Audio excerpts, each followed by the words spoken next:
There are moments when you suddenly feel a presence in the room, even though you're completely alone. The air changes, your skin reacts. Something invisible seems to be observing you, not with fear, but with a deep familiarity, as if an ancient bond were trying to reach you from beyond this world. Edgar Cayce, known as the Sleeping Prophet, once revealed that these sensations are not coincidences. They are signs, subtle, sacred messages from the spiritual realm. He taught that the soul never dies, it simply transforms. And when a spirit draws near, it seeks not to haunt you, but to communicate, to comfort, or sometimes to warn. In this video, we'll uncover 7 undeniable signs that a spirit may be closer than you think. Signs that Cayce himself described through his trance readings. If you've ever felt chills without explanation, heard whispers when no one was there, or sensed a loved one's presence after death, what you're experiencing might be more real than science dares to admit. Stay until the end, because understanding these signs could change the way you see death, life, and the divine connection between them. Comment below if you've ever felt a presence near you. Your story might confirm what thousands before you already discovered through Cayce's revelations. When Edgar Cayce spoke of the unseen world, he didn't describe it as distant or unreachable. He said that the spiritual realm is right here, intertwined with us, moving through every breath, every emotion, every thought of love or fear. According to Cayce, the souls who have passed on do not drift away into nothingness. They remain in dimensions of energy, in vibrations invisible to the human eye, but deeply real to the soul that is awake enough to perceive them. He taught that what we call death is only a doorway, a passage where the body rests but the consciousness continues in another form. And sometimes, when that consciousness seeks connection, we can feel it. The sudden warmth that rises in a cold room, the thought that enters your mind out of nowhere, or the feeling that someone you loved is still near. These are not illusions. They are spiritual frequencies reaching out from the other side, seeking to remind you that life does not end when the heartbeat stops. Cayce believed that every human being carries within a divine receiver, a spiritual instrument that can tune into higher realms. But that receiver only works when the heart is open, when fear is silenced, and when faith becomes stronger than doubt. He warned that most people miss these moments because they live too attached to the noise of the world, to material concerns, and to fear of what they cannot explain. The spiritual world does not scream, it whispers, and those whispers often come through symbols, emotions, and subtle movements in the energy around you. Cayce said that when you feel the air grow heavier or lighter without reason, when your dreams seem more vivid than usual, or when your intuition suddenly guides you with clarity, you are not alone. A spirit, perhaps one who once walked beside you, perhaps a messenger from the divine, is present. They do not come to frighten but to awaken. The purpose of every visitation, according to Cayce, is to remind the living that the soul never perishes and that the connection between worlds is eternal. You see, the greatest illusion humanity faces is separation. We think God is far away, that heaven is a place above the clouds, that those we've lost are gone forever. But Cayce revealed that heaven is not a place. It's a state of vibration. It exists within and around us. The barrier between the physical and spiritual is thinner than a breath. When a loved one dies, their essence continues in a dimension where time has no meaning. And sometimes, that essence touches ours again, to comfort, to guide, or to make us aware that God's creation extends far beyond what our eyes can see. When you feel peace suddenly replacing your grief, that's not coincidence. When you hear a familiar voice in your heart at the very moment you need courage, that's not your imagination. It's the presence of the Spirit, reminding you that love is the one thing even death cannot destroy. Cayce's readings described how every soul is guided by forces of light. Some we know, some we have never met in this life. He said these spirits are often drawn by prayer, by longing, or by divine purpose. When your heart aches for someone who has passed, your emotion becomes a bridge between worlds. That's why prayer is powerful, not because God is distant and needs to be summoned, but because it tunes your soul to his frequency. Cayce often repeated that the moment a person turns their thoughts toward God or toward love, unseen helpers gather near. Sometimes it's the spirit of a loved one. Sometimes it's an angelic presence. Sometimes it's the gentle touch of the Christ consciousness itself. Cayce explained that the souls who draw near are often bound by love, not by unfinished pain. He said that a mother's love for her child can pass through any veil, that a father's prayer can reach across worlds, and that every sincere act of remembrance becomes a beam of light visible in the higher planes. Those in spirit see this light and are drawn to it. They cannot interfere with free will, but they can comfort, inspire, and help you remember who you really are, a soul created in the image of God, eternal and indestructible. Many times people have asked, why do I feel them only in certain moments? Cayce answered that the spirit world moves by vibration. When your heart is open, when gratitude or prayer fills your mind, your vibration rises and the connection becomes clear. But when you are consumed by anger, despair, or doubt, you close the door to that frequency. The spirits never stop trying to reach you. It's we who stop listening. He often said that fear is the greatest barrier to spiritual sight, not fear of death itself, but fear of the unknown. The truth, according to Cayce, is that there is nothing to fear in God's universe. The same divine love that formed galaxies also surrounds your soul at every moment. When a spirit draws close, it is because God allows it for your growth, comfort, or awakening. The moment you stop seeing these experiences as strange or frightening and start viewing them as part of your spiritual education, everything changes. You begin to understand that God is speaking through silence, through feelings, through the mysterious language of the unseen. And when that realization comes, faith replaces fear. You no longer ask, is this real? But what is God trying to show me? That's why Cayce insisted on one thing above all: prayer, not as a repetition of words but as communion.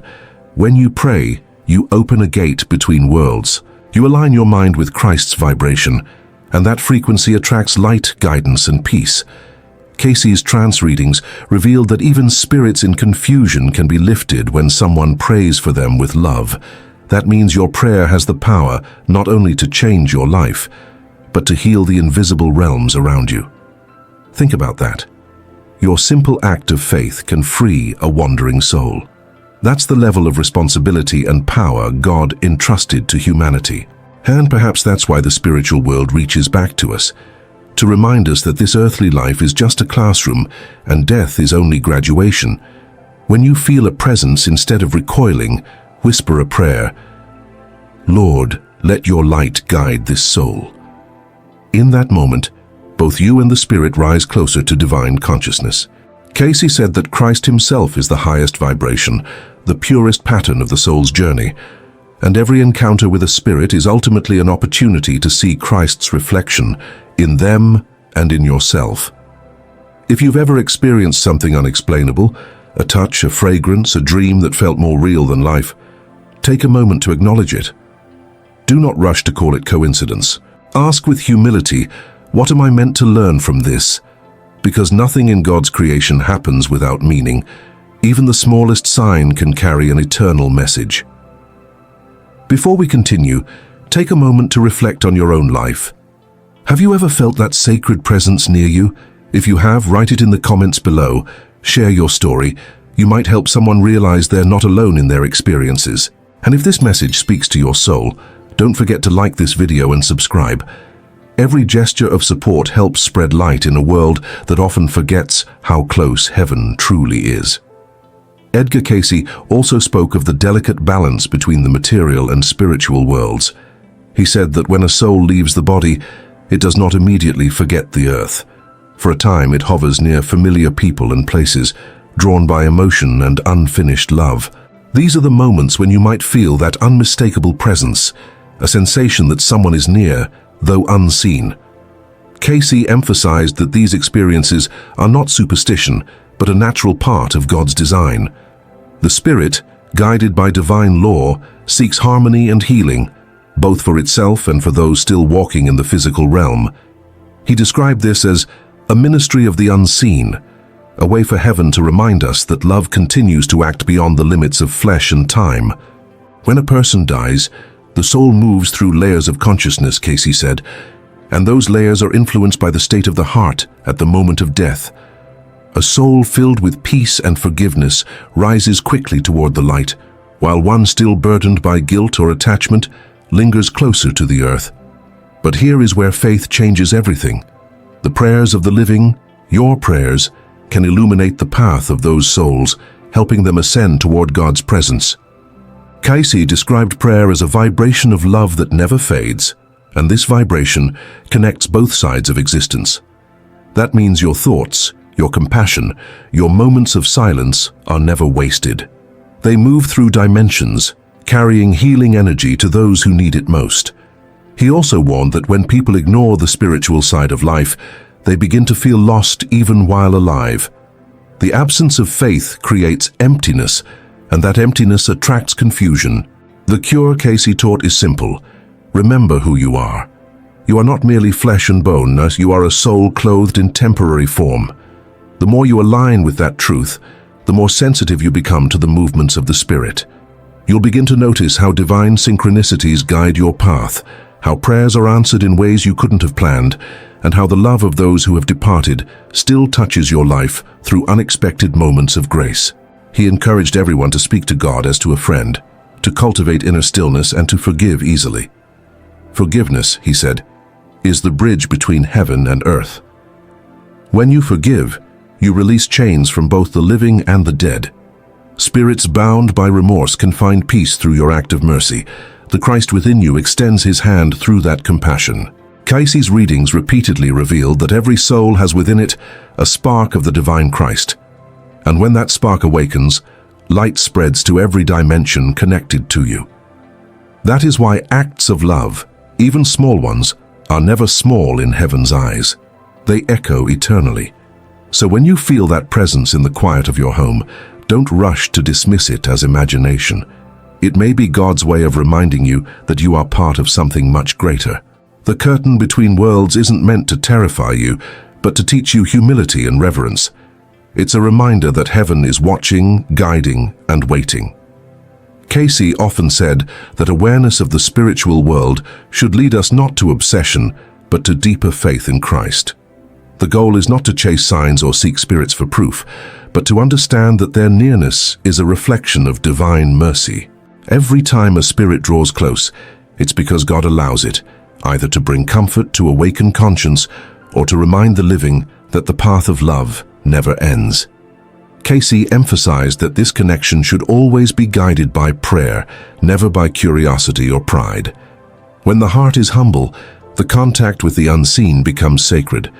But when the heart is filled with fear or ego, confusion can enter. He taught that Jesus Christ is the perfect frequency, the vibration of pure love through which all communication with the spiritual world must pass. Without Christ at the center, there is no light to discern truth from illusion. In his readings, Cayce described how the soul evolves through many experiences, learning to reflect more of God's image in every incarnation. He believed that spiritual encounters, such as sensing a presence or receiving guidance in dreams, are not accidents, but moments of awakening, where the veil is momentarily lifted so the soul can remember its eternal nature. All life is one, he said. What we call death is but a change in vibration. This means that the spirits near you are not strangers. They are part of your divine family. Some you have known before. Others are assigned by God as helpers on your path. Their task is not to control your destiny, but to guide your awareness toward light. Sometimes that guidance comes through stillness, a sudden peace in the middle of despair, a voice in your conscience urging you to forgive, a dream where you meet someone long gone and wake up feeling renewed. Cayce explained that dreams are the soul's language, a meeting ground between dimensions. When you dream of a loved one and feel their presence deeply, it's not just memory, it's the spirit reaching through the barrier to comfort and teach. The Bible says, "Your old men shall dream dreams, your young men shall see visions," and Cayce believed this prophecy speaks of the same truth, that the divine continually communicates with those who are willing to listen. But how can we prepare our hearts to recognize these sacred moments? Cayce's answer was simple: by living in harmony with God's laws.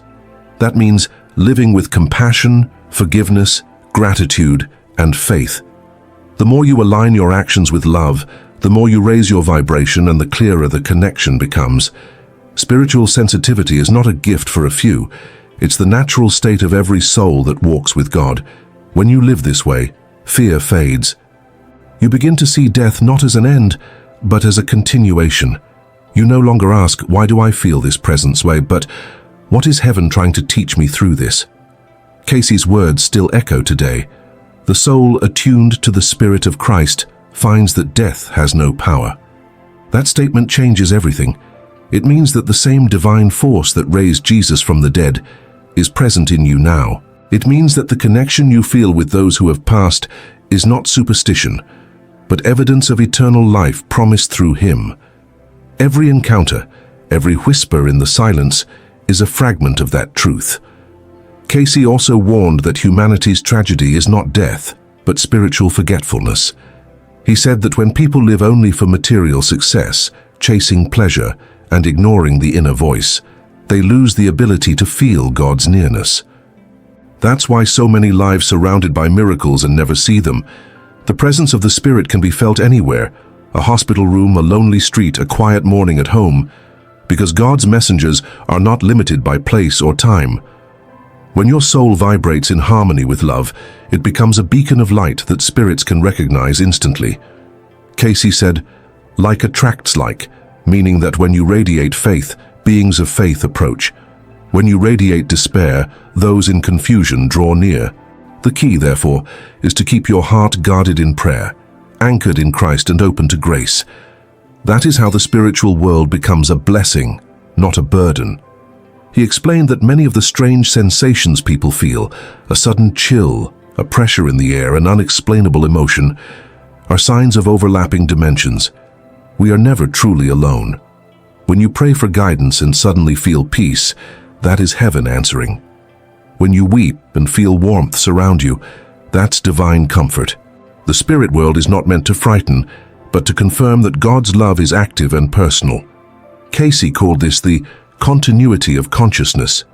To him, the soul is a traveler, moving through stages of awareness, learning love's infinite forms, and the spirits who draw near serve as reminders of that journey. They are like teachers returning to help those still in the classroom. But he also made one thing very clear. The ultimate goal of every soul is union with Christ. All the signs, all the phenomena, all the mysteries of the unseen point toward that truth. The closer you draw to Christ, the clearer the communication becomes, not only with spirits, but with the divine purpose of your own life. Cayce's readings described the Christ consciousness as the bridge that links all dimensions. It is not just a belief, but a living vibration of perfect love that every soul must awaken within. When you forgive your enemies, when you help the suffering, when you pray sincerely, you're not only shaping your earthly destiny, you're radiating light into eternity. That's why Cayce often said that no prayer is ever lost. Even when it feels unanswered, it reverberates in the spiritual world, creating waves of light that return at the right time. Every thought of love you send out, every act of kindness, every word of faith, these are spiritual currents that travel beyond this world. They strengthen those in heaven and heal those on earth. You have no idea how powerful your faith really is until you understand that you are a co-creator with God. Each moment of awareness draws you closer to Him. Each heartbeat is a reminder that eternity is already unfolding within you. So when you sense that someone unseen walks beside you, remember this: you are never abandoned. The spirit near you is not a ghost to fear, but a messenger to guide. Its presence is a reflection of divine compassion, an echo of God whispering, "I am with you always." If this message is touching your heart right now, take a moment to breathe deeply and thank God for reminding you that His kingdom has no boundaries. And if these words help you feel closer to Him, make sure to like this video, subscribe, and share it with someone who needs to remember that love never dies. Cayce's final message to those seeking understanding of the unseen world was one of hope. He said that every encounter with a spirit, every unexplainable feeling of warmth or calm, is part of God's divine conversation with humanity. The universe is not silent. It is alive with intelligence, love, and purpose. The souls who draw near do so, not to disturb, but to remind us that existence continues far beyond the limits of the body. When you sense that presence, instead of recoiling in fear, pause and pray. Ask for God's light to fill the space. When you do that, the room changes. Peace replaces uncertainty. You realize that what surrounds you is not darkness, but the echo of eternity. In his readings, Cayce explained that faith is not believing without proof, but recognizing the evidence that has always been there. The warmth that follows prayer, the comfort after loss, the strange sense of being guided when logic fails. These are proofs of divine order. We live surrounded by invisible grace, but only faith gives us the eyes to see it. He said that the more we walk in the consciousness of Christ, the thinner the veil becomes, until one day we understand that death was never real to begin with. The spirit world, heaven, angels, departed souls, they are all dimensions of the same divine reality, connected through love.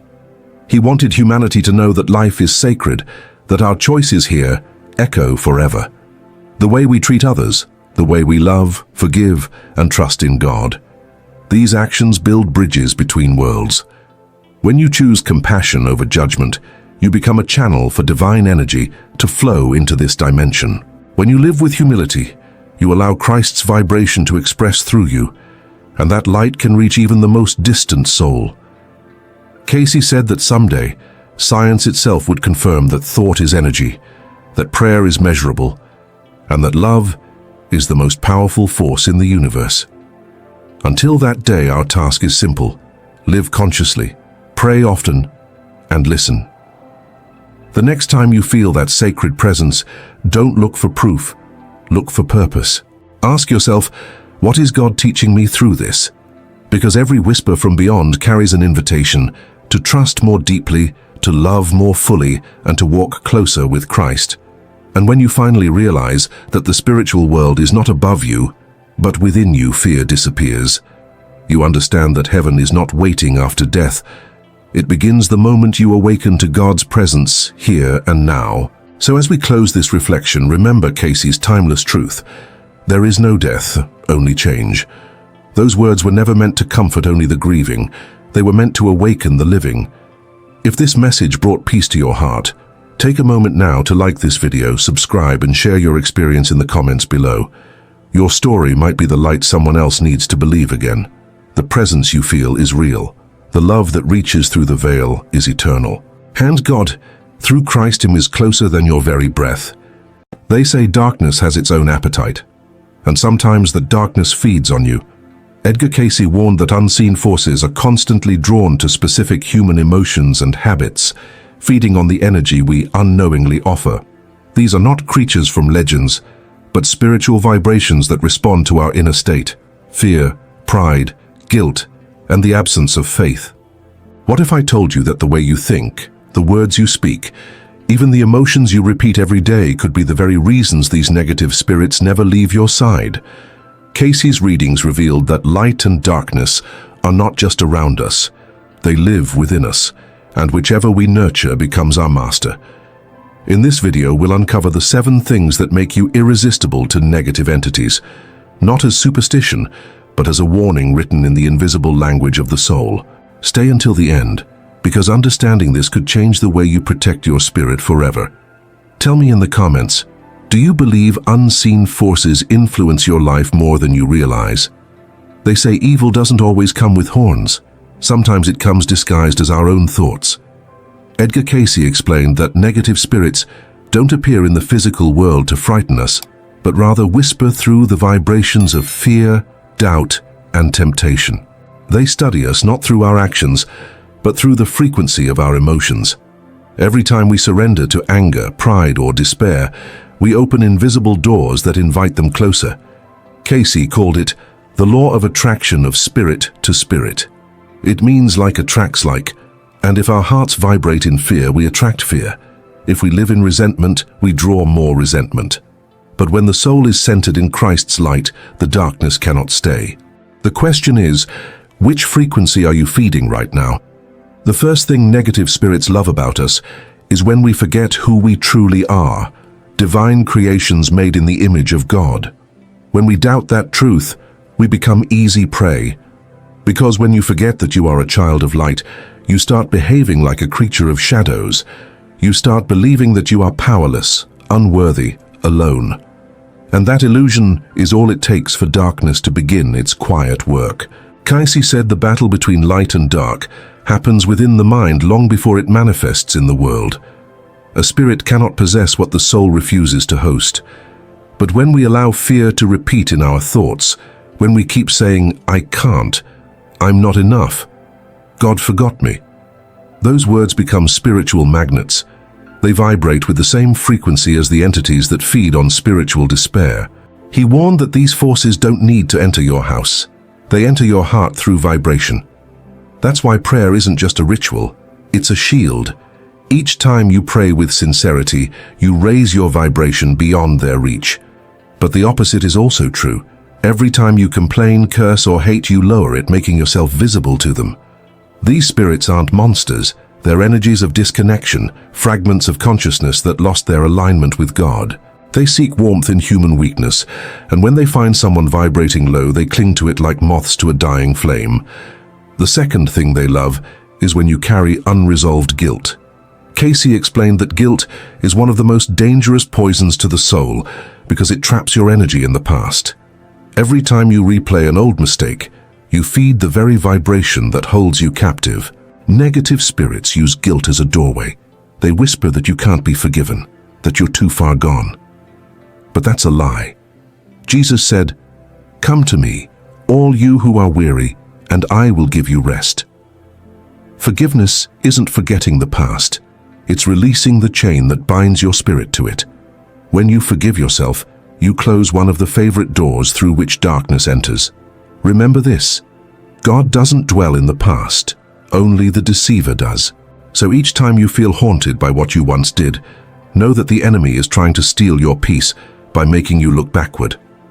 Cayce's readings taught that every thought is a prayer, even the unconscious ones.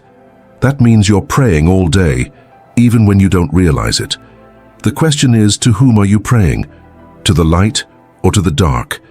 Each complaint, each word of bitterness becomes an offering. That's why the third thing negative spirits love is your anger, not because they enjoy conflict, but because anger blinds your inner vision. It disconnects you from divine intuition, the quiet voice of God that guides your steps. When you're angry, you cannot hear the whisper of your higher self. You react instead of respond. And in that blindness, spiritual deception grows. The cure isn't to suppress anger, but to transform it into understanding. Cayce said that when you meet hostility with patience and love, you create a light so strong that darkness trembles. Forgiveness doesn't make you weak, it makes you untouchable. If this message resonates with you, take a moment now to like this video, subscribe, and share your thoughts below. Tell me what you believe attracts light or darkness into your life. Your comment may be the message someone else needs to read today. The fourth thing negative spirits love about you is your silence when it comes to faith. Cayce said that the moment you stop speaking words of hope, the soul begins to lose its flame. Silence isn't always peace. Sometimes it's surrender. When you stop praying, stop thanking, stop trusting, darkness takes that as permission to move closer. These spirits don't fear your strength, they fear your connection. Every word of gratitude, every verse spoken, every "thank you, Lord," is a vibration that makes them retreat. The absence of faith is not just doubt, it's emptiness, and emptiness always gets filled by something, if not light, then shadow. That's why Jesus taught that even faith the size of a mustard seed could move mountains, because it doesn't take much light to destroy darkness. It only takes presence. The fifth thing they love is your distractions. Cayce warned that the modern world is the perfect feeding ground for lower vibrations. Endless noise, constant comparison, the pursuit of pleasure over purpose, all of it keeps the soul unfocused. The enemy doesn't need to destroy you, he only needs to keep you busy. Every hour spent scrolling, envying, or worrying is energy drained from your spiritual defense. Cayce said that when man forgets to be still, he forgets how to hear God. The negative realms adore this age of confusion because it weakens the bond between spirit and source. But the cure is simple: stillness, prayer, meditation, quiet reflection, not as rituals, but as moments to remember that you are more than flesh. The world will always try to own your attention, but your attention is your soul's currency. Spend it wisely, or someone else will. The sixth thing negative spirits love is your resentment. It's the perfect food for them, Cayce explained, because resentment doesn't just hurt the person you're angry with, it poisons your own vibration. Each unhealed wound becomes a resting place for energies that thrive on bitterness. That's why Jesus emphasized love even for those who wrong us, not to justify the harm, but to free us from the energetic chain that binds us to it. When you refuse to forgive, you keep drinking from the same well that sickens your soul. The enemy knows that as long as you hate, you'll never heal. So he keeps showing you memories, repeating stories, keeping your wound open. But when you bless the one who hurt you, when you say, "God, take this pain and turn it into wisdom," you break the invisible contract that darkness wrote in your heart. And finally, the seventh thing they love most is your fear of the future. Cayce said, "Fear is faith reversed. It's believing more in darkness than in light." Every time you imagine the worst, you are creating it spiritually before it even happens. Fear is powerful because it mirrors belief. It's the same energy but pointed in the wrong direction. That's why the Bible says, "Perfect love casts out fear." Love and fear cannot live in the same heart. When you start trusting that all things are working for your good, even the unseen begins to change. God's timing may not be yours, but His protection never fails. Cayce taught that the soul that remains centered in Christ vibration cannot be touched by lower forces, no matter how dark the night becomes. Because light doesn't fight darkness. It simply shines, and the darkness disappears. So tonight, when you close your eyes, remember this. Every thought is a seed, every feeling a vibration, and the garden of your soul grows whatever you plant. If you plant faith, gratitude, forgiveness, you attract angels. If you plant fear, anger, or guilt, you invite company you never wanted. The choice is yours every moment, every breath. No evil can possess a heart that belongs to God. You don't need rituals, only remembrance, to wake up each morning and say, "I am a child of the light. Nothing not of God has power over me." That single truth, spoken with conviction, is enough to silence every shadow that watches you. If this message spoke to your heart, let your light be seen. Like this video, subscribe, and share it with someone who needs strength today. And write in the comments one phrase of faith, something that will remind others that light always wins. Together, we can make this space a wall of prayer strong enough to drive away any darkness. Edgar Cayce once said that every soul carries both the seed of heaven and the echo of hell. It means that spiritual warfare doesn't happen in temples or cemeteries. It happens inside every human being, in the battlefield of the mind. The thoughts you entertain are the soldiers of one side or the other. When you choose love, you strengthen the armies of light. When you choose hate, even in silence, you lend strength to the enemy. That's why he warned that self-control is the highest form of spiritual protection. Because control over the self is control over vibration, and vibration is the language of the invisible. You don't fight evil by shouting at it. You dissolve it by refusing to vibrate with it. The negative forces survive only in reaction. When you stop reacting, they stop existing in your reality. He explained that the Christ vibration isn't about religion, it's about alignment. It's the moment when your mind, heart, and actions move in harmony with divine law. That alignment is so powerful that it becomes a barrier, a living light around you. Negative entities cannot penetrate it. They may whisper, they may tempt, but they cannot enter. Cayce called this the armor of consciousness. It's not made of metal or stone, but of faith, prayer, and righteous living. To wear it, you don't need perfection, only sincerity. You need to mean it when you say, "Thy will be done." Because those words, spoken with truth, are a spiritual command. They remind every wandering shadow that your soul is already claimed by God. But here's the trap most people fall into. They think protection means never facing darkness again. That's not true. Cayce said that darkness tests the soul not to destroy it, but to reveal its strength. Just as the night reveals the stars, Trials reveal faith.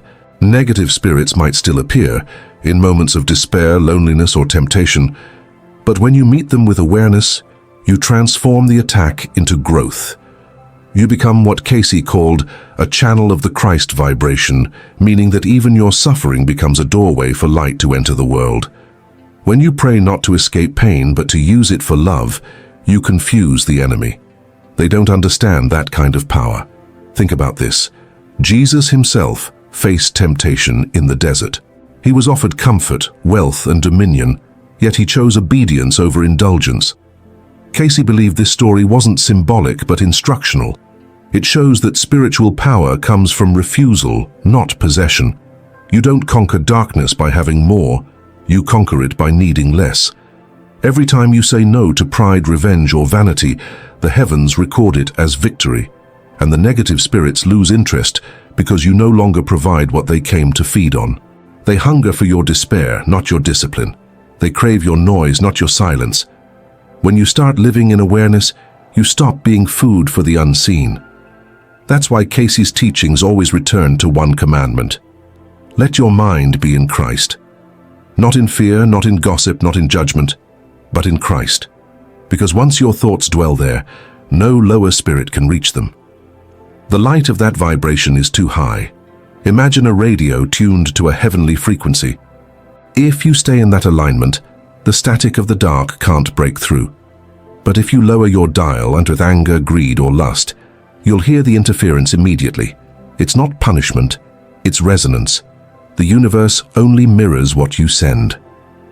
Cayce said that spiritual ignorance is the most fertile soil for negative influence.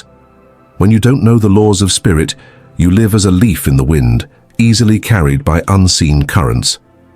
That's why he insisted that every person should learn to test the spirits. Not every voice in your mind belongs to you. Some are echoes from other souls, lost and wandering, searching for warmth in your weakness. They don't come to destroy, at first. They come to share your vibration. But the more you allow them to stay, the more they take root. The test, Cayce said, is simple. Every thought that brings peace comes from God. Every thought that brings fear does not. If it pushes you toward anger, pride, or despair, it belongs to the lower planes. That is your signal to reject it immediately. Don't argue with it. Don't justify it. Just say, "In the name of the Christ within me, I choose peace." That sentence alone can dissolve entire clouds of darkness around you. He warned that humanity's greatest weakness is forgetting its divine authority. We wait for angels to defend us, while heaven waits for us to command. You were never meant to beg the light for protection. You were meant to become the light. Christ didn't say, "Hide from evil." He said, "Let your light shine before men." That light is your faith, your consciousness, your alignment. When you carry it, shadows move aside on their own. But if you forget who you are, if you live as if you are powerless, you make yourself small enough for darkness to rest upon. Cayce said, "Every fearful soul is like a candle that forgot it burns. But when you remember, even for a moment, every shadow that surrounded you vanishes instantly." The world today, more than ever, is vibrating with noise, news, opinions, endless distractions, all designed to keep you spiritually tired. That exhaustion isn't accidental, it's a feeding ground. When the mind is weary, it stops praying. When it stops praying, it becomes empty, and emptiness attracts whatever wanders nearby. But here lies your weapon, awareness. When you start each morning with a moment of gratitude, when you breathe consciously and say, "Thank you, God, for another chance to love," your energy rises beyond their reach. They cannot survive in gratitude. They suffocate in it. That's why gratitude is not just politeness, it's exorcism through light. Cayce also said that the true enemy is not the dark spirit outside, but the unhealed wound inside. Those inner wounds, abandonment, betrayal, loss, are like open doors. The more we ignore them, the wider they stay. Healing them doesn't mean pretending they never happened. It means inviting God into them. Prayer doesn't erase pain. It transforms it into wisdom, and once wisdom appears, the wound closes. The spirits that once found shelter there can no longer stay. That's how liberation begins, not with external rituals, but with internal surrender. And if you're hearing this now, maybe this message isn't random. Maybe your soul asked for a reminder. A reminder that you are not cursed, not forgotten, not broken beyond repair, that the forces you fear are weaker than the faith you carry. So take a breath and remember, you were born with authority over darkness. Don't speak to your problems, speak through them. Let your voice echo what heaven already knows, that God's light reigns where you stand. If these words touch something in you, don't let them fade. Like this video, subscribe, and share your experience in the comments. Your testimony might be the light that someone else needs tonight. Cayce often said that the purpose of darkness is not to destroy you, but to awaken you. Without challenge, the soul remains asleep. Every encounter with a negative force is a mirror showing what part of you still needs light. If fear grips you, it means you've forgotten God's presence. If anger consumes you, it means love still has space to grow. The moment you see darkness not as punishment, but as invitation, its power fades. That is the divine paradox. The very thing meant to break you becomes your greatest teacher. Cayce taught that even the most haunted souls can rise again the instant they decide to turn toward Christ. Because the moment you face light, darkness must retreat. It has no choice. It's not a battle of equals. It's a revelation of truth. He described evil not as a monster, but as separation from God. That separation grows every time we believe we are alone. The enemy's goal has always been isolation, to make you think your prayers don't matter, your efforts don't count, your voice can't reach heaven. But that's the oldest lie in the universe. You were never alone. Every whisper of faith calls unseen help to your side. Angels are not distant beings with wings. They are currents of consciousness that respond to the vibration of love. When you say, "God, help me," the vibration itself summons light. You might not see it, but the shift is immediate. Darkness fears those words because they realign the soul with its source. That's why prayer works, not because God suddenly changes his mind, but because you return to his frequency. Cayce's readings warned humanity that one of the greatest dangers of our era would be spiritual numbness, a time when people would believe in nothing, feel nothing, and seek comfort in material illusions. He foresaw generations that would replace prayer with distraction, compassion with opinion, and truth with convenience. That world, he said, would be filled with restless souls, both living and dead, wandering in confusion. And yet, he also said it would be in such a time that the light would rise strongest, because when the world forgets God, those who remember become beacons. You don't have to preach. You just have to live differently. Be kind when the world is cruel. Be faithful when others mock faith. Be silent when anger wants to speak. That's how you become a vessel for Christ's energy in this modern wilderness. Cayce's last message about negative spirits was also his most hopeful. He said they cannot exist where forgiveness reigns. Forgiveness is not weakness. It is spiritual alchemy. It turns pain into prayer and hatred into healing. When you forgive, you reclaim your energy.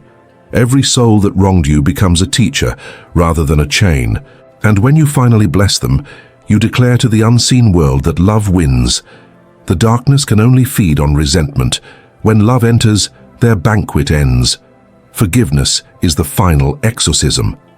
So tonight, as this reflection ends, ask yourself, what are you feeding? Fear or faith? Anger or compassion? Darkness has no power except what you give it.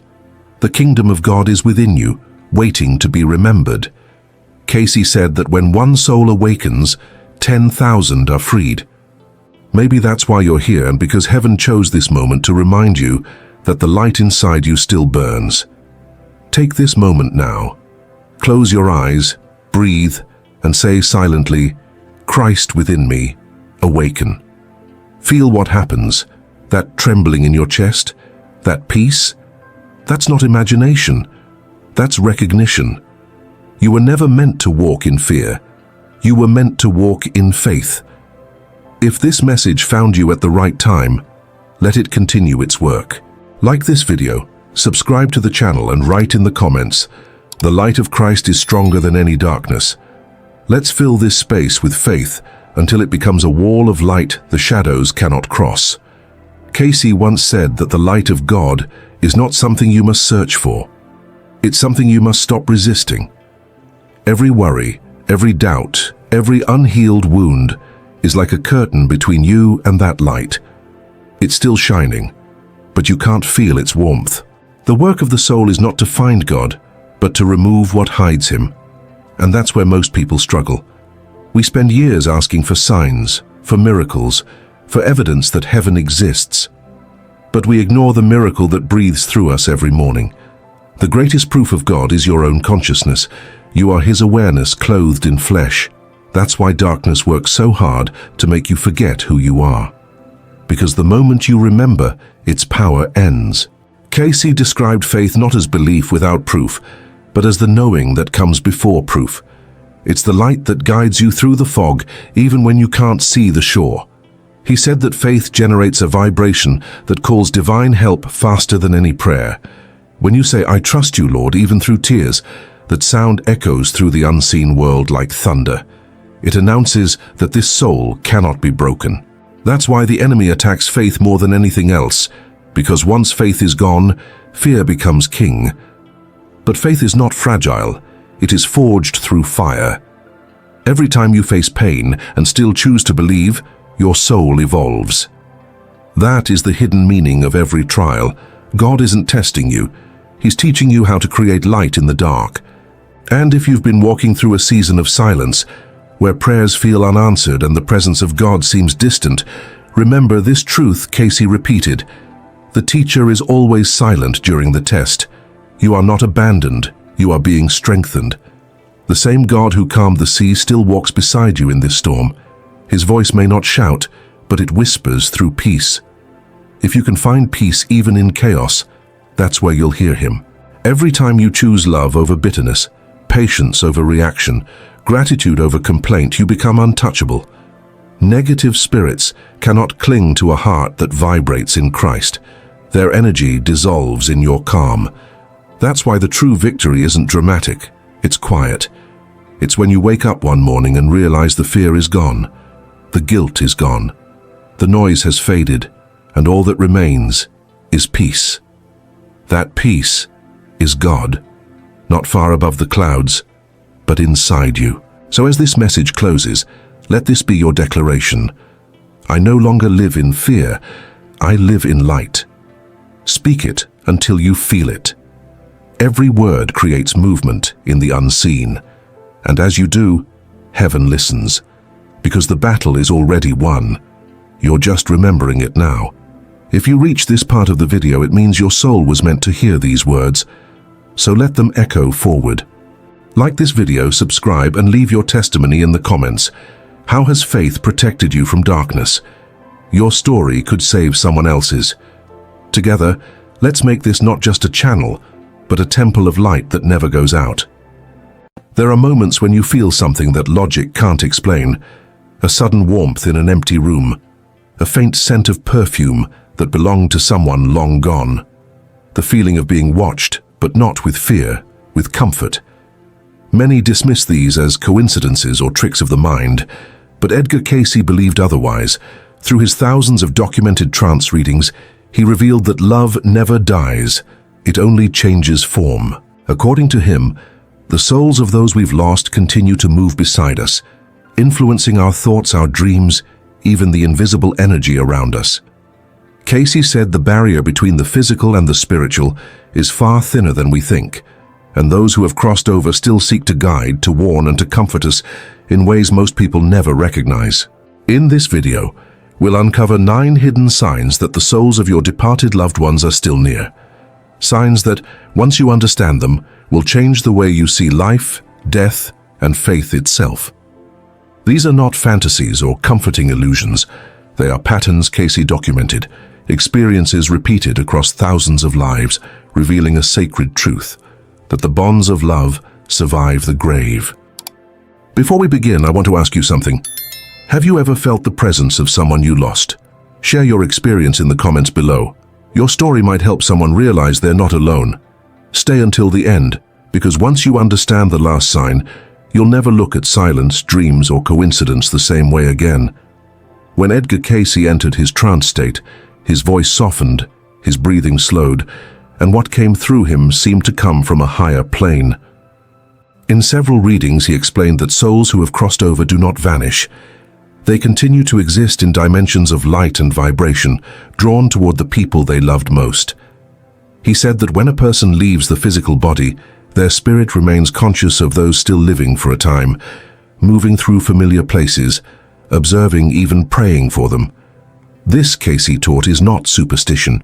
It is the law of vibration, the same spiritual energy that keeps love alive across realms. He often reminded his listeners that thought is energy, and energy never dies. So when you think of someone you loved, that thought becomes a bridge. In that moment, you are connected, not through memory, but through a living frequency of the soul. Cayce's readings often described this connection as a kind of spiritual echo.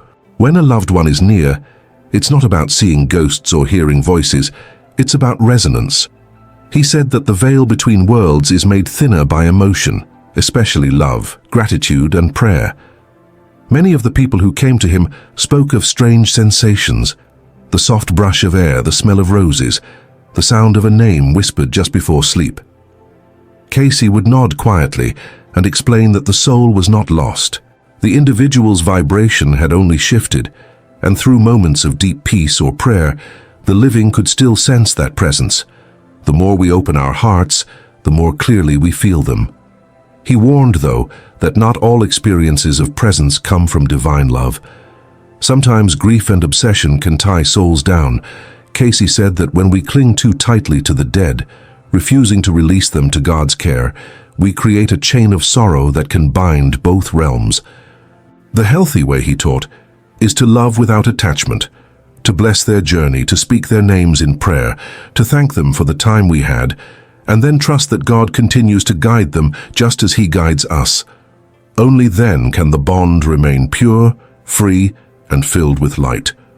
What most people don't realize, Cayce said, is that heaven and earth are not separated by distance, but by awareness. The spiritual dimension is right here, occupying the same space we do, but vibrating at a higher frequency. Those who have passed are not above us.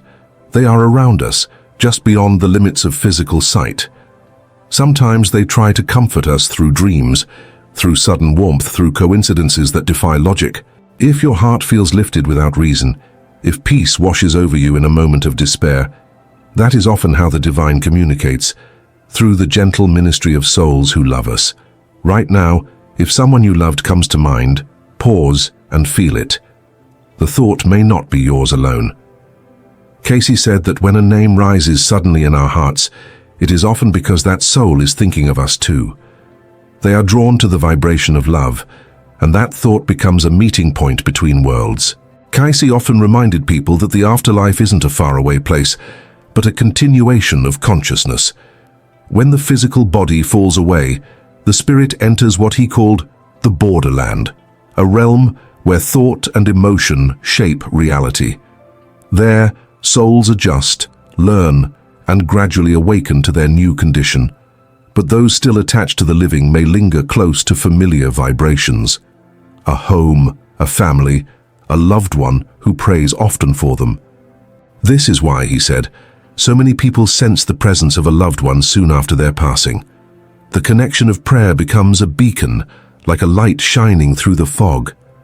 Souls are drawn to that light, not to haunt or frighten, but to bless. They visit out of love. In one reading, Cayce explained that sometimes a spirit communicates through symbols. The sudden appearance of a bird, the flicker of lights, a favorite song playing out of nowhere. These are not coincidences, he said, but harmonics of consciousness. Spirit interacts with matter through energy. When your heart opens in remembrance, it sends out a pulse, and the universe answers. That is how the unseen speaks. This is why prayer is so powerful. It raises our vibration, allowing heaven and earth to overlap for a moment. In those sacred instants, your soul feels what your eyes cannot see. Yet, Cayce also cautioned against seeking the dead directly through rituals or seances. He believed such attempts could confuse both realms. Instead, he taught to focus on Christ's light, to pray sincerely, and to let God determine when and how contact should occur. He said that true communication happens through spiritual harmony, not manipulation. The safest path to feel our loved ones is through love itself, because love belongs to God, and every soul that ever truly loved you remains connected to that divine source. In moments of silence, in nature, or even during prayer, you might feel a gentle warmth across your shoulders or the sudden urge to smile for no reason. Cayce called this the touch of recognition. The spirit world works through subtle impressions. It is not a world of noise or spectacle, but of quiet awareness. Those who train their hearts to listen in peace will recognize it instantly. What you feel in that sacred calm is real. It's the same energy that moves through prayer, forgiveness, and faith. If you've ever felt such moments, a sign, a scent, a dream that felt too vivid to dismiss, write it below in the comments. Your experience might speak to someone who's still questioning their own. When we share these experiences, we bring light to others who live in doubt. And if this message resonates with you, don't forget to like this video and subscribe, so together we can keep exploring the mysteries Cayce unveiled, the truth that love, faith, and consciousness never die. Cayce's vision of life after death was far from dark or distant. He said that every soul continues to grow, to learn, and to love in God's infinite classroom. Death, in his view, was not an ending but a graduation, the moment when the spirit remembers its eternal origin. And even as souls progress, many return in service, guiding and inspiring those still walking the physical path. Sometimes their influence appears as intuition, a sudden answer to prayer, or courage that seems to come from nowhere. These are the whispers of the unseen. Cayce said that the link between the living and the departed is part of God's design, a reminder that the universe is not divided but interconnected through spirit. He compared this bond to the roots of a great tree. The branches may grow in different directions, but beneath the surface, they share the same source of life. When you grieve, he said, your prayer becomes nourishment for the one who has passed. It reaches them like a wave of light, strengthening their journey and filling them with peace. That's why mourning with love is sacred, while despair without faith drains both souls. To pray for the dead, in Cayce's understanding, is not to talk to shadows, but to participate in God's plan of healing that spans both worlds. He often told grieving families that their tears are not unseen. In his readings, Cayce revealed that many souls remain aware of the emotions of those they left behind. When love is expressed in gratitude rather than guilt, it helps the departed rise into higher vibrations, closer to divine understanding. But when love is chained by sorrow, it can hold them near the lower planes of confusion. That's why he urged people to transform grief into prayer, not to ask the dead to return, but to bless them with peace and progress. The greatest gift we can give our loved ones, he said, is the courage to live fully, knowing that we will meet again. Cayce described heaven not as a static paradise, but as an evolving state of consciousness. Each soul continues its development through realms of learning, each one shaped by spiritual growth. In some readings, he said that those who lived selflessly in the material world often become guides or protectors, helping humanity from the unseen. He explained that when you suddenly feel protected in a dangerous moment, or when an idea saves you from harm, it might be because a loving soul interceded. But he emphasized that all such help flows through God's will. Spirits act as instruments of divine love, never as replacements for God's power. He believed that every act of kindness on earth sends ripples into the higher planes, creating harmony that attracts the attention of evolved souls. They rejoice when we act with compassion, because that is how the two worlds grow closer. Heaven celebrates not our achievements, but our love. So when you feel inspired to forgive, to reach out, or to pray for someone in pain, remember that inspiration may not be your thought alone. It may be the silent encouragement of a soul who still believes in you, cheering you from beyond the veil. According to Cayce, these connections are not random. The souls who love us are permitted, under divine law, to draw near in moments of moral testing or emotional need.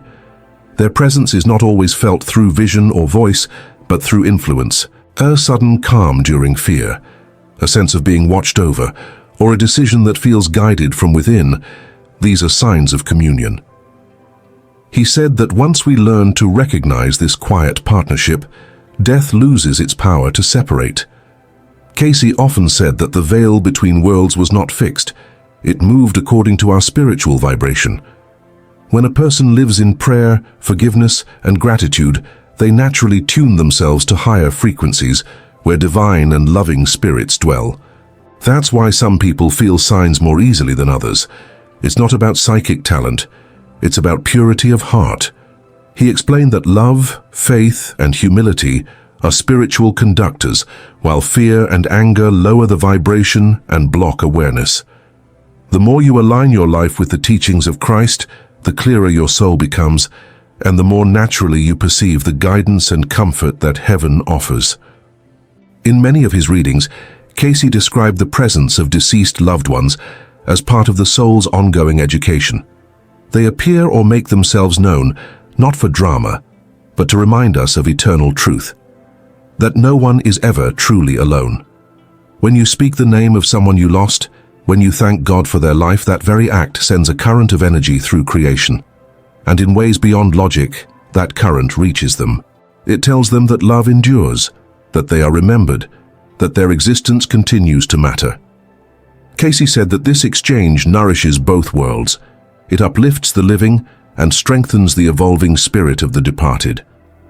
He often reminded seekers that Jesus himself demonstrated this reality when he appeared to his disciples after his death. The resurrection was not merely proof of divine power, but evidence of continuity, the assurance that life never ends. Cayce interpreted Christ's resurrection as the ultimate revelation that the soul survives every transition. He said that those who live in the light of Christ begin to experience the same continuity, even while still in the body. When your life becomes centered on compassion and truth, heaven begins to reveal itself, not through visions but through peace that surpasses understanding. There's a reason, Cayce said, that so many people feel their loved ones most strongly when they pray or meditate. In those quiet moments, the soul steps closer to the divine current. The mind stills, the heart opens, and spirit can communicate through impression. That is why your grandmother's favorite hymn might play in your mind without cause, or you feel the need to visit a place filled with old memories. These are not coincidences. They are divine reminders that eternity is always reaching out to time. So take a breath and remember someone who shaped your life. Feel their presence, not as a ghostly echo, but as living love flowing through you. Cayce taught that when we love in Christ, no separation can endure. Love is the eternal substance of all existence, and death is only a doorway through which that love continues. Every kind thought, every prayer of gratitude, every act of forgiveness, all of it becomes part of the same light that unites you with those who have gone before. Cayce's final message to humanity was one of unity, that life, death, and eternity are threads woven into the same divine tapestry. He said that no soul is ever lost, no relationship ever truly broken, and no love ever wasted. Every thought of compassion, every prayer spoken in sincerity, and every moment of forgiveness becomes a vibration that echoes through both realms. That is how the universe keeps balance. What we call death is simply a change of form, not of essence. The spirit continues its journey, learning, serving, and returning in countless ways to those still walking the earth. He urged people to see death not as an ending, but as a sacred transformation. The soul's return to its true home in the presence of God. When you sense the nearness of a loved one who has passed, Cayce would say it is not imagination, it is recognition. You are not remembering them, you are meeting them in spirit. This awareness is not meant to pull you away from life, but to deepen your reverence for it. Knowing that love endures beyond the grave changes the way we live. We become more patient, more kind, less afraid. We stop asking why life ends and start asking how we can love more fully while it lasts. For Cayce, this was the real purpose of spiritual knowledge, not to satisfy curiosity, but to awaken compassion and faith. He believed that Jesus Christ was the living bridge between dimensions, the eternal pattern through which every soul eventually passes. In the Christ vibration, the separation between life and death disappears. That's why he called Christ not only the Savior, but the perfect example of awakened consciousness. Through him we remember that every soul is immortal and that love is the language of eternity. Cayce said that when we live as Christ lived, forgiving, serving, praying, we invite the divine presence that unites both worlds into our daily lives. In that state of grace, signs from beyond are no longer frightening. They are confirmations of God's unbroken promise. So if you've felt the whisper of a name, the sudden warmth of comfort in solitude, or a peaceful dream that feels more real than waking life, don't dismiss it. The veil is thin for those who love. Heaven reaches through your faith. Cayce's message was never to seek the dead, but to seek God. And in finding God, you will recognize the living presence of all who have ever loved you. Because love cannot die, and where love exists, God is near. Before we close, I want you to take a moment and think of someone you've lost. Say their name silently and bless them. Let gratitude fill the space where sorrow used to live. And if you've ever felt a sign that someone you love was still near, a dream, a scent, a sound, tell us in the comments. Your story might be the light someone else needs tonight. And if this message touched your heart, don't forget to like this video and subscribe to the channel. Together we'll continue exploring the timeless wisdom of Edgar Cayce and the eternal truth that love, in all its forms, never ends. Cayce once said that the soul's greatest realization comes not in the moment of death, but in the moment it finally understands that there is no death. What we call endings are only transitions into higher states of being. Each prayer we whisper, each tear we shed in love, becomes light that guides both the living and the departed closer to God. When we truly believe this, fear dissolves. The grave no longer feels like a wall, but like an open doorway through which we can still sense familiar warmth. Our hearts begin to live with a kind of double vision, one eye on earth, the other on eternity. That is the awareness Cayce wanted humanity to awaken to, that heaven is not distant, but interwoven with every act of kindness, every breath of faith. He often said that the only separation between us and the divine is forgetfulness. When we remember that our essence is spirit, not body, not circumstance, not pain, we begin to walk with heaven even now. Those we've loved and lost are part of that remembrance. They remind us of what matters, of what lasts. They whisper to our conscience, urging us to love more bravely, to forgive faster, to live with purpose. They are not gone. They have simply gone ahead. And in God's time we will follow, not as strangers entering the unknown, but as travelers returning home. Imagine for a moment that your life is a single note in God's eternal song. Every soul you've ever loved is another note, vibrating alongside you, shaping the melody. Some have moved to higher octaves, but the harmony remains. That is why sometimes in the quiet you feel them. In that instant the veil parts and eternity breathes through you. Cayce said that when you feel peace for no reason, when your burdens lift suddenly, that is not coincidence. It is grace. Someone you love now dwelling in light may be praying for you. So tonight before you sleep, close your eyes and thank God for every soul that ever touched your heart. Let forgiveness rise where regret once lived. And if tears come, let them, because even tears are prayers in motion. Remember, the unseen world is listening. The love you send never fades. It travels like light through eternity. Every thought you've ever had about a deceased loved one reached them. Every moment of grief, every question you whispered into the silence, every memory you replayed in your mind, they were there, listening. This comes directly from the documented readings of Edgar Cayce, the most gifted psychic in American history. And what he revealed about the spirit world will fundamentally change how you think, how you grieve, and how you live. Right now, I want you to join this community of truth seekers. Drop a comment below and share your experience. Have you ever sensed a presence after someone passed away? A feeling they were near? No matter how small it seemed, your story matters, and I'll mark every single comment with a heart. If you're ready to explore the deepest mysteries of consciousness with us, hit that like button and subscribe. We're uncovering Edgar Cayce's most transformative teachings, one revelation at a time, and you're part of this journey. During his decades of trance readings in Virginia Beach, Edgar Cayce was asked thousands of questions about life after death. But one theme appeared again and again in his readings from the 1920s through the 1940s, something that both comforted and unsettled those who heard it.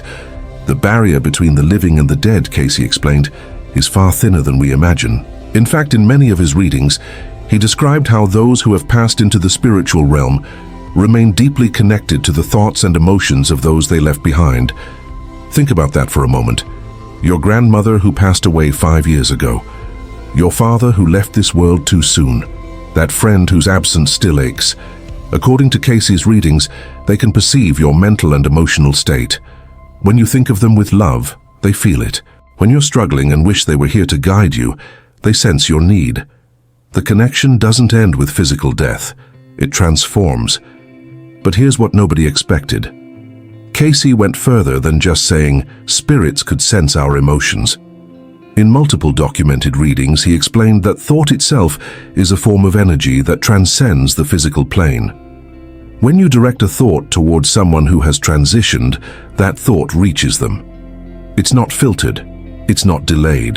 The moment you think it on some level of consciousness, they receive it.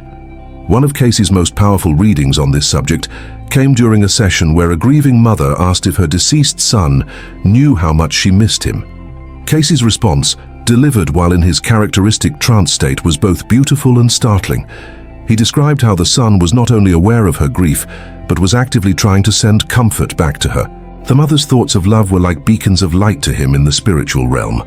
But her overwhelming sorrow was also something he felt deeply, and he was concerned for her well-being. This reveals something crucial about how the spirit world operates, according to Cayce's framework. Communication isn't one-directional. It's not that we're down here thinking and they're up there passively receiving. No, there's an active exchange happening. They're responding, attempting to reach back, trying to comfort us, guide us, and let us know they're okay. The problem is, we're often too caught up in our grief or too closed off by skepticism to recognize their attempts at contact. Cayce explained in his readings that spirits communicate primarily through impressions, subtle feelings, and what we might dismiss as coincidences. That sudden urge to visit a place you and your loved one frequented together. The song that plays at the exact moment you were thinking of them. The dream that felt too vivid, too real to be just a dream.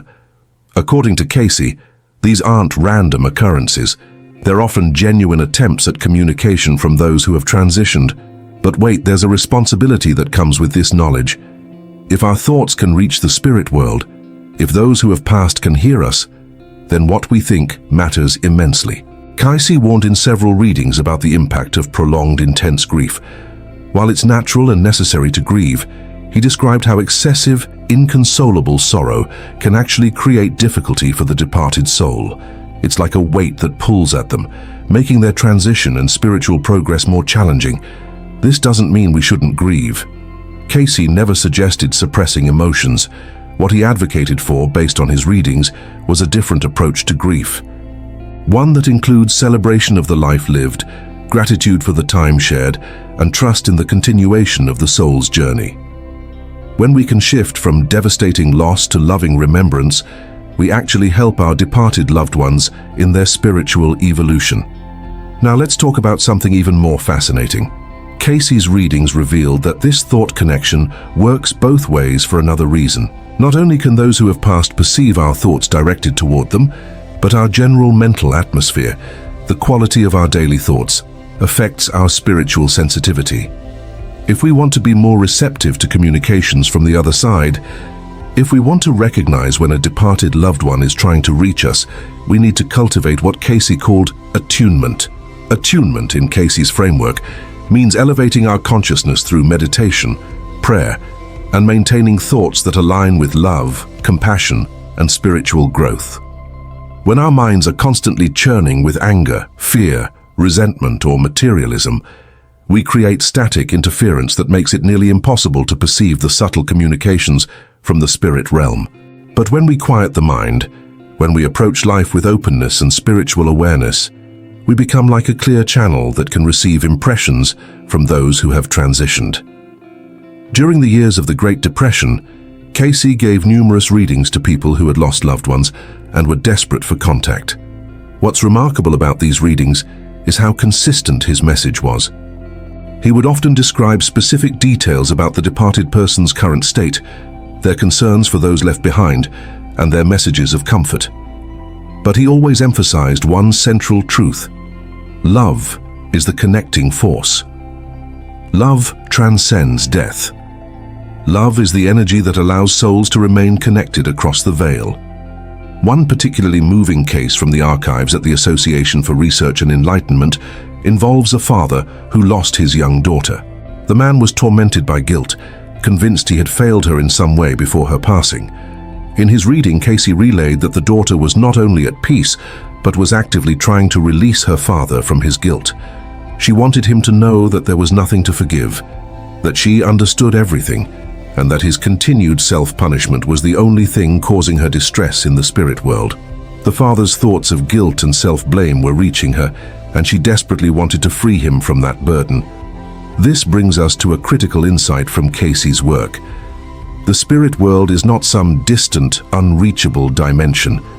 According to his readings, it exists in a different vibrational frequency, interpenetrating our physical world. It's not up there or out there, it's here, existing in the same space, just beyond the normal range of our physical senses. This is why Cayce insisted that our thoughts, which are energetic and vibrational in nature, can so easily cross that boundary. But here's where it gets even more interesting. Cayce didn't just talk about departed loved ones. He also discussed in his readings the presence of other spiritual entities, guides, and what he called helpful forces. According to his framework, we're constantly surrounded by spiritual presences. Some are souls we've known in previous incarnations. Some are more advanced spiritual beings, whose purpose is to guide humanity's evolution, and they too are aware of our thoughts. This might sound overwhelming, even invasive, the idea that we have no mental privacy, that our thoughts are broadcast into the spiritual realm. But Cayce's perspective, based on his readings, was quite different. These spiritual presences aren't judging us. They're not cataloging our every stray thought. They're attuned to our deeper intentions, our heart's true desires, our calls for help and guidance. It's the thoughts we invest with emotion and intention that create the strongest signals. Think of it this way. Every passing thought, every random mental note we make throughout the day, creates a faint ripple in the pool of consciousness. But thoughts charged with deep emotion, sincere prayer, genuine longing for connection with a departed loved one, these create waves. These are what spiritual entities perceive and respond to. Cayce gave specific guidance in his readings about how to communicate effectively with those who have passed. First, he recommended setting aside quiet time for meditation or prayer. In this state of mental stillness, we're more receptive and our thoughts are more focused. Second, he suggested speaking to departed loved ones mentally as if they were present, because in a very real sense, they are. Share your love, your memories, your updates about family. Ask for their guidance. But then, and this is crucial, release any expectation of how or when you'll receive a response. The key, Cayce explained, is to remain open and observant. The response might come in a dream that night. It might come as a sudden feeling of peace that washes over you. It might come through a stranger who says exactly what you needed to hear. It might come weeks later, when you suddenly understand something that had been troubling you. The spirit world operates on its own timeline, not ours. Now, there's another dimension to this that Cayce addressed in readings conducted during the war years. People would ask about loved ones who died suddenly or traumatically, whether in accidents or in combat. Did they suffer? Were they confused? Could they hear the family's prayers? Cayce's readings on these cases were remarkably comforting. He consistently indicated that souls who transition suddenly are met by spiritual helpers who guide them through the initial confusion. And yes, they absolutely perceive the love and prayers being sent to them from the physical world. In fact, these loving thoughts help orient them and ease their transition. But Cayce also gave a warning about a different kind of thought that can reach the spirit world. Thoughts of vengeance, curses, or intense hatred directed at someone who has passed can also create a connection. not in the sense that we can harm a spirit with our thoughts, but in the sense that we bind ourselves to that negative energy. We create a spiritual attachment that hinders our own growth and peace. Forgiveness, Cayce insisted in multiple readings, is essential not just for the forgiven, but for the forgiver. It's how we release these toxic connections. Let's address something that might be on your mind right now. If spirits can hear our thoughts, does that mean we're never alone? Does that mean they're always watching? According to Cayce's readings, departed souls don't hover over us, constantly monitoring our every move. They have their own spiritual journey, their own lessons and growth to pursue. But there's a connection, a thread of awareness that activates when we think of them, or when we're in situations where their guidance could help us. It's more like they can tune in when needed, rather than being permanently tuned in. This is actually a beautiful thing when you consider it deeply. It means we can maintain a relationship with those we've lost. Death ends a physical presence, but it doesn't end the relationship. We can still share our lives with them, still seek their wisdom, still feel their love. The form has changed, but the connection remains. And knowing that our thoughts reach them empowers us to make those thoughts count. Cayce's readings suggest that one of the greatest gifts we can give to our departed loved ones is to live well, to grow spiritually, to find joy and purpose despite their physical absence. When they perceive these positive developments in our lives, when they sense our resilience and growth, it brings them profound peace and happiness in the spirit realm. Conversely, when they perceive us trapped in grief, unable to move forward, refusing to find meaning again, it concerns them deeply. There's also a practical aspect to this teaching that Cayce emphasized. If we truly understand that our thoughts are perceived by spiritual entities, it encourages us to develop greater awareness of our mental habits. Are we constantly dwelling in negativity, fear, and judgment? Or are we cultivating thoughts of gratitude, love, and hope? The quality of our mental life takes on new significance when we realize it's not just affecting our own experience, but potentially affecting our relationships with those in the spirit world. In his readings about spiritual development, Cayce often stressed the importance of becoming conscious creators of our thoughts, rather than passive victims of whatever mental patterns arise. This isn't just about positive thinking in a superficial sense. It's about recognizing that consciousness is the fundamental reality, that thoughts are creative forces, and that we're always in relationship with a larger spiritual reality, whether we acknowledge it or not. The archives at Virginia Beach contain thousands of readings where Cayce addressed specific questions about the afterlife, and a pattern emerges when you study them collectively. He consistently described the spirit world as organized into levels or planes of consciousness, each corresponding to different vibrational frequencies. Souls gravitate toward the level that matches their spiritual development and dominant thought patterns. This means that the quality of our thoughts while we're alive literally shapes where we find ourselves after death. But here's what makes this relevant to our discussion about spirits hearing thoughts. According to Cayce's readings, souls on higher spiritual planes can perceive and communicate with those on lower planes. But the reverse isn't always true. A spiritually advanced entity can reach down to help someone less developed, but someone caught in lower vibrational patterns of anger, hatred, or materialism may not be able to perceive guidance from higher sources. This is why Cayce emphasized the cultivation of higher thoughts, not just for our current well-being, but for our spiritual mobility, both in this life and after death. There's a fascinating element in Cayce's work about what he called thought forms. He explained in multiple readings that intense, repeated thoughts actually create semi-permanent energetic structures in the spiritual realm. Imagine your habitual thoughts as architects building invisible structures around you. If you constantly think thoughts of fear, you're building walls. If you constantly think thoughts of love and service, you're building bridges. These thought forms don't just affect you. They affect everyone in your spiritual vicinity, including departed souls who are connected to you through love. This concept becomes especially powerful when we consider prayer. Cayce was asked many times about the effectiveness of prayer for the dead. Can our prayers help those who have passed? His answer, consistent across numerous readings, was an emphatic yes. But he clarified what makes prayer effective. It's not the words themselves. It's the thought energy, the intention, the love behind the prayer that reaches into the spirit world and provides genuine assistance to departed souls. A prayer said mechanically, without real feeling or focus, creates barely a ripple. But a prayer infused with deep love, sincere intention, and focused consciousness creates a powerful wave of helpful energy. Cayce described in his readings how groups of people praying together for a departed soul can create an especially potent effect. The combined thought energy multiplies rather than simply adds. This is why many spiritual traditions have ceremonies and prayer vigils for the deceased. These aren't just symbolic gestures to comfort the living.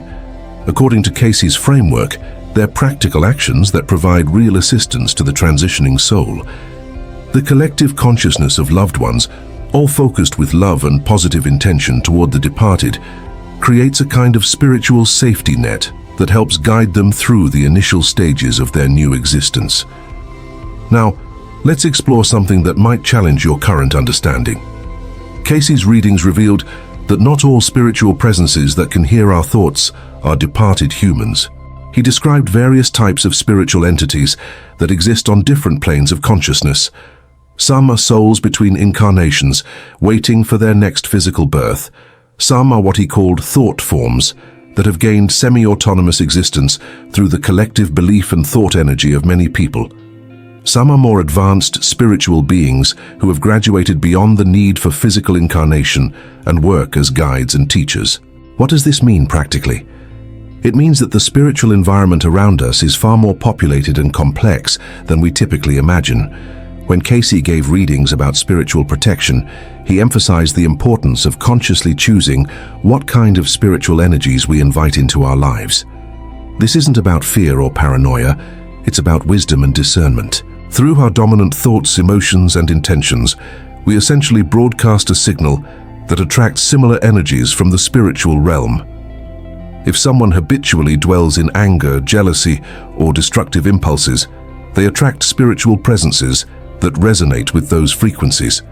Cayce warned in several readings about what he called earthbound entities, souls who have died but remain attached to physical existence through unfulfilled desires or unresolved issues. These entities can sometimes attach themselves to living people whose thought patterns match their own unbalanced state. This isn't possession in the dramatic sense. It's more like a spiritual static that makes existing problems worse.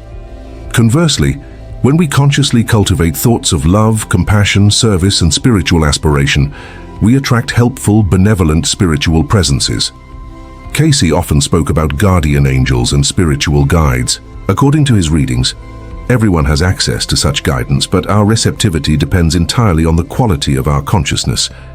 A mind cluttered with negative thoughts, fear, and material obsession simply can't perceive the subtle impressions and guidance constantly being offered from higher spiritual sources. This brings us to a practical technique that Cayce recommended repeatedly in his readings for those wanting to strengthen their connection with departed loved ones or spiritual guides. He called it attuning through the highest ideal. The process is straightforward but requires consistency. First, identify your highest spiritual ideal. Not a goal, not something you want to achieve, but a quality of being that represents the best version of yourself. Love, compassion, service, truth, peace, whatever resonates most deeply with your soul. Then regularly, preferably daily, enter into meditation or quiet contemplation. Begin by focusing on your breathing, calming the body and mind. Then bring your awareness to your chosen ideal. Don't just think about it intellectually. Feel it, embody it, let it fill your consciousness. From this elevated state, you can then reach out mentally to your departed loved one or ask for guidance from your spiritual helpers. The key is approaching this connection through your highest self rather than through your everyday worried, anxious, needy self. Cayce explained that when we approach spiritual communication from an elevated state of consciousness, we're more likely to receive genuine contact rather than projections of our own wishes and fears. This is crucial because one of the challenges in spirit communication is distinguishing between real contact and our own mental creations. When we're desperate, grieving intensely, or approaching communication with strong preconceptions about what we want to hear, we can easily mistake our own thoughts for messages from the other side. But when we approach from a place of peace, openness, and spiritual attunement, we create the optimal conditions for authentic communication. We become like a still pond that can reflect the moonlight clearly, rather than a turbulent sea where everything is distorted. This doesn't mean we can't grieve or that we must suppress our emotions. It means we create specific times and spaces where we intentionally shift into a receptive state, separate from our emotional turmoil. There's another dimension to Cayce's teachings on this subject that's particularly relevant for our modern world. He gave readings about how advances in technology, particularly in radio and electromagnetic fields, were creating new interference patterns in the spiritual atmosphere. Today, we're surrounded by far more electromagnetic noise than existed in Cayce's time. Wi-Fi signals, cell phone towers, constant digital stimulation, all of this creates what could be called spiritual static that makes subtle perception more difficult. Cayce would likely counsel us today to regularly disconnect from technology, to spend time in nature, to create quiet spaces in our lives where we can tune out the modern noise and tune into the deeper frequencies of spiritual reality. This isn't about rejecting technology, but about balancing it with practices that keep us spiritually sensitive and receptive to the subtle communications constantly flowing from the other side of the veil. One of the most profound implications of Cayce's teachings on this subject is what it means for how we approach death itself, both others' deaths and our own eventual transition. If the connection continues, if love transcends death, if consciousness persists beyond the physical body, then death loses much of its sting. It becomes a transition rather than an ending, a graduation rather than a termination. Cayce described in numerous readings how souls who transition with spiritual awareness, who understand they're moving from one state of existence to another, have a smoother, more immediate adjustment to the spirit realm. Fear of death, clinging desperately to physical existence, these create resistance that can make the transition more difficult. But acceptance, trust, and spiritual understanding ease the way. This brings us back to the original revelation. Spirits can hear your thoughts. Your departed loved ones are aware when you think of them. This isn't meant to frighten you or make you self-conscious about your mental life. It's meant to empower you, to comfort you, to remind you that love is the eternal force that binds all souls together across all dimensions of existence. So tonight, when you're alone with your thoughts, when a memory of someone you've lost surfaces in your mind, speak to them. Mentally or out loud, it doesn't matter. Tell them you love them. Tell them you're okay, or if you're not okay, tell them you're working on it. Ask for their help if you need it. Thank them for the time you shared. Forgive them if there's anything to forgive, and ask their forgiveness for anything you regret. And then pay attention. Not obsessively, not with desperate expectation, but with gentle awareness. Notice the signs, the synchronicities, the dreams, the feelings that arise. Trust that the connection is real, that the communication is happening, even if it's not in the dramatic Hollywood way we might expect. Edgar Cayce's readings give us a map of a universe that's far more connected, far more alive, far more infused with consciousness and love than our materialistic age typically acknowledges. The spirits of the departed aren't gone. They've changed address, but they haven't disappeared. And the thoughts you think, charged with love and intention, are the letters you send to their new residents. Before we close, I want to hear from you one more time. How does this change your perspective on death, on grief, on the loved ones you've lost? Share your deepest reflections in the comments below. This community thrives on authentic sharing, and I promise to mark every single comment with a heart. Your voice adds to the collective wisdom we're building here. And if this video has opened something in you, if it's given you comfort or a new way of understanding, show your support by hitting that like button, sharing this with someone who needs to hear it, and subscribing to join us on this journey through Edgar Cayce's most transformative teachings. There are mysteries still to uncover, wisdom still to explore, and truths still to reveal. Until next time, remember, you are never as alone as you think, and love truly does transcend all boundaries, even death itself.